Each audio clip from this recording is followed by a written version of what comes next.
और 13 जनवरी से शुरू हो रहे महाकुंभ की तैयारियां तेज हो चुकी हैं, तो कुंभ को लेकर बयानबाजी भी तेज हो गई है। बागेश्वर धाम के पीठाधीश्वर धीरेन्द्र शास्त्री ने एक बार फिर से मुसलमानों के कुंभ में एंट्री पर बड़ा बयान दिया। धीरेन्द्र शास्त्री ने कहा है कि सनातन के प्रति नफरत करने वालों का कुंभ में क्या काम है, वो कुंभ में आने की जिद क्यों कर रहे हैं।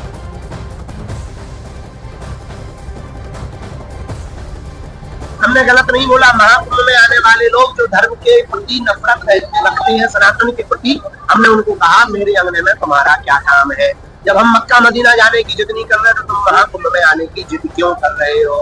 उनको सनातन संस्कृति का ज्ञान है तो कांड मुख्य कांड करने में समर्थ है, उनको महाकुंभ में आने की जरूरत नहीं है। और जो आस्थावान है उनके अंदर सत्ता है, उनको महाकुंभ में आना चाहिए।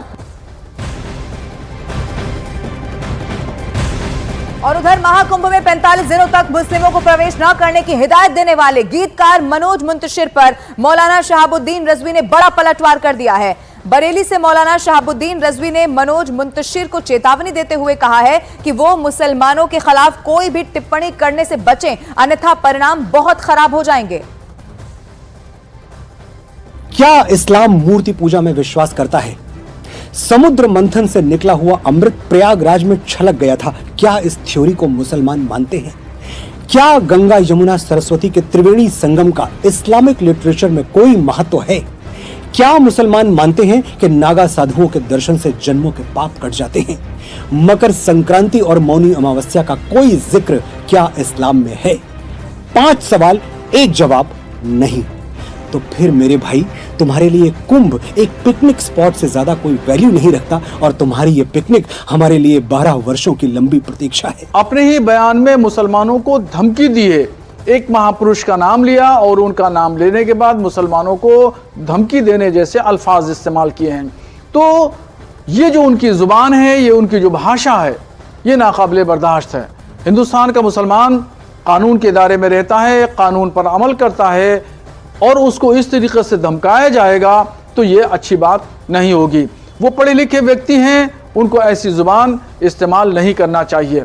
और हमेशा मैं उनको नसीहत देता हूँ और हिदायत भी देता हूँ कि वो अपनी जुबान को लगाम लगा के बात करें और किसी भी कम्युनिटी को, चाहे वो मुसलमान हो या गैर मुस्लिम हो, किसी भी समुदाय को, किसी भी तबके से ताल्लुक़ रखने वाले व्यक्ति को धमकाने की बात ना करें।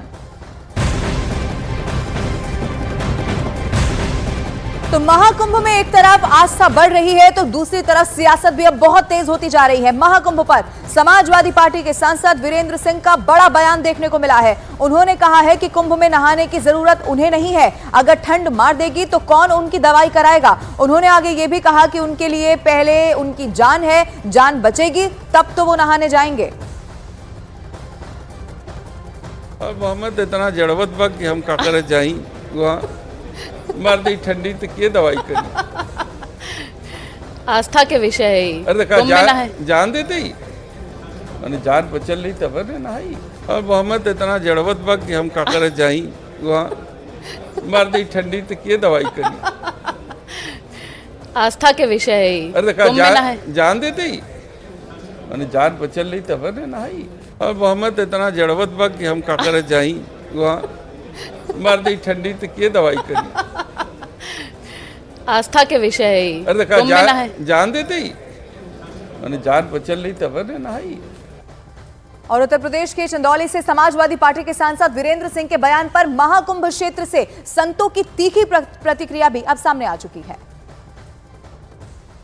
मुझे लगता है पूरा एक संत समाज को एकजुट होने की आवश्यकता है कि उनको हम लोग कैसे, किस भाषा में उनको जवाब दें, क्योंकि हम लोग मर्यादित भी हैं, संयमित भी हैं। मुझे बड़ा कष्ट हो रहा है कि उनके पूर्वजों को भी ये सुन के कष्ट हो रहा होगा कि कुंभ के स्नान पे जो प्रश्न उठाते, जो हम लोगों की तपस्या मानते हैं, साधु जिस तरह गृहस्थों के अपने त्योहार होते हैं, हम लोगों के लिए ये 12 वर्ष का त्योहार होता है। हम अपने इतिहास को नहीं समझ रहे हैं। जरूर वो हिंदू हैं, पर हिंदू के नाम पे वो बहुत कलंक है। अब हो सकता है वो शुगर पेशेंट हो, हार्ट पेशेंट हो, बीपी पेशेंट हो, कुछ भी हो सकते हैं, और या उनको आस्था न हो गंगा से।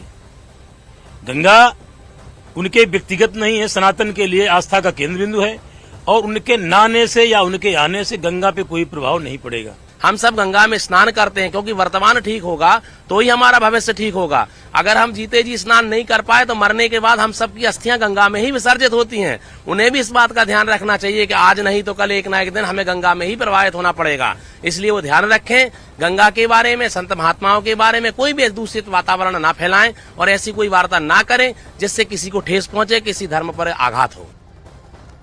और एक तरफ योगी सरकार महाकुंभ की तैयारियों पर बड़े बड़े दावे कर रही है, तो दूसरी तरफ विपक्ष ने कुंभ मेले के आयोजन पर तंज कस दिया है। अमेठी से कांग्रेस सांसद किशोरी लाल शर्मा ने कहा है कि कागजों पर तैयारियां बहुत होती हैं, लेकिन हकीकत में कुछ और ही होता है। कुंभ पे सरकार के दावे जो हैं ठीक है, उसे सत्यापित कर लिया जाएगा। अभी तो शुरू तो होने दो कुंभ को, मतलब अभी तो उनकी तैयारियां चल रही है, ठीक है, तो देख लेंगे जब उनकी तैयारियां जो है। कागज पे तो तैयारियां बहुत होती हैं, क्योंकि मैंने पिछली बार जब मैं रायबरेली में था तो हमको बताया गया था कि ऊंचाहार का जो रेलवे लाइन के ऊपर ओवरब्रिज है वो बन के कुंभ तक तैयार हो जाएगा। अब तो दूसरा कुंभ हो गया, अब जाके तैयार होगा।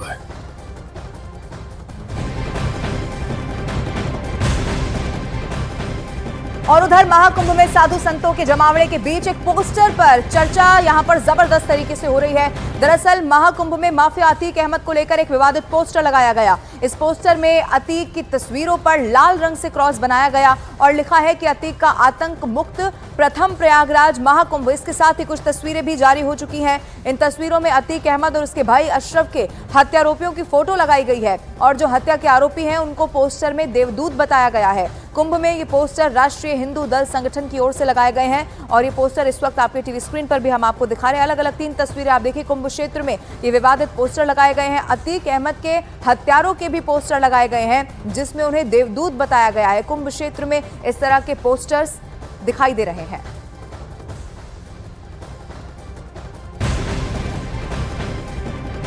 और महाकुंभ में सुरक्षा चाक चौबंद की गई है। यूपी पुलिस हर धमकी को बेहद गंभीरता से ले रही है। यूपी के डीजीपी ने दावा किया है कि हर धमकी को गंभीरता से लिया जा रहा है। महाकुंभ में आने वाले हर श्रद्धालु की जल, थल और नभ से सुरक्षा की जाएगी। डीजीपी ने कहा है कि महाकुंभ में 7 लेयर की सुरक्षा व्यवस्था होगी और इसको लेकर सभी तैयारियां पूरी हो चुकी हैं। जो भी थ्रेट परसेप्शंस आ रहे हैं उसमें कितनी गंभीरता है, हर एक चीज़ को विभिन्न एजेंसियों के साथ हमारी जो एकीकृत कंट्रोल रूम है वहाँ सभी विभाग के अधिकारी, चाहे वो राज्य सरकार के हों चाहे वो केंद्र सरकार के हों, मिलकर उन चीज़ों का एनालिसिस करती हैं और सभी जो थ्रेट्स आते हैं उसको हम लोग बहुत ही गंभीरता से लेते हैं और हम आपको आश्वस्त करते हैं जो पिछले कुंभ 2019 की व्यवस्था थी उससे लगभग 40% अधिक फोर्स हम लोग यहाँ डिप्लॉय